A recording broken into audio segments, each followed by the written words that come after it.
बाज बाज बहुत ताकतवर होता है, ये बात तो सबको पता है।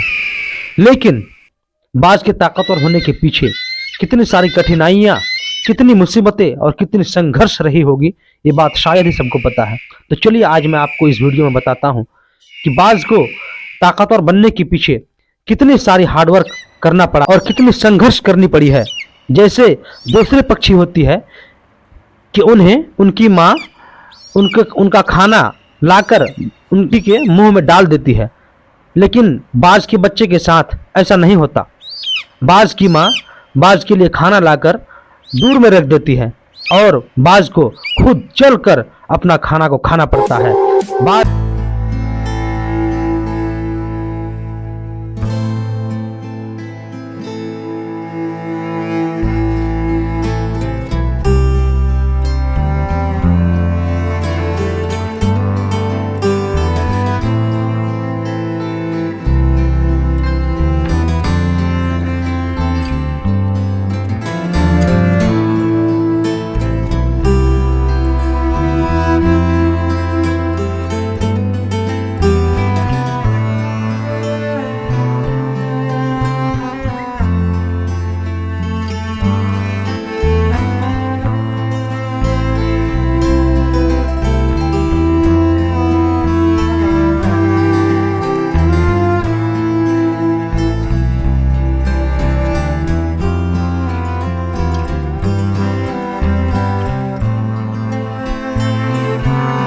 बाज की उम्र 40 साल हो जाती है तो फिर वो बाज बूढ़ा हो जाता है।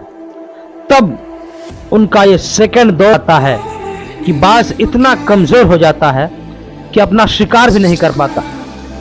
और जो बाज 40 साल तक अपने साम्राज्य का बादशाह था, और आज वही बाज अपना खाना तक खुद से नहीं खा पाती। तब जब इतना कमजोर हो जाता है तो फिर जाता है पहाड़ की चोटियों पर और पत्थर से चोंच को रगड़ रगड़ कर और पटक पटक कर तोड़ देती है, और फिर अपने नाखून को भी रगड़ रगड़ कर खत्म कर देती है, और फिर उसी चोंच से अपने पंख को भी उठा उठा कर फेंक देती है।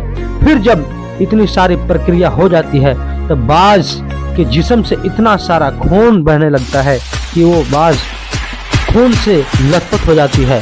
फिर 6 महीना तक बाज को इतनी सारी कठिनाइयों का सामना करना पड़ता है कि जो पक्षी उनको देख कर खौफ खाती थी, आज वो पक्षियों के बगल बगल में उड़ता फिरता है, लेकिन बाज उससे कुछ भी नहीं कर सकती, क्योंकि वो उस वक्त कमजोर हो जाती है। फिर 6 महीना के बाद जब उनकी चोंच निकल आती है, फिर उनकी नाखून निकल आती है, फिर उनके पंख निकल आती है, तब फिर वो अपने साम्राज्य का बादशाह बन जाता है और फिर से शिकार करने